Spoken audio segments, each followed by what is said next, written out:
You might be familiar with the Rotary line of tools that Dremel has come out with over the years, and now they've come out with a new one to add to that line. It's called the Trio, and the reason why they call it a Trio is it uses 3 different types of bits to do several different projects. Now, at first glance, this may look like a jigsaw, but actually it's not.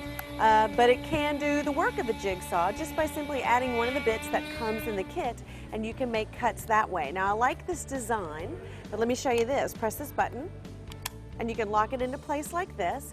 It also has an adjustable foot that is already attached to it, so you can make plunge cuts or depth cuts, just depending upon what you need.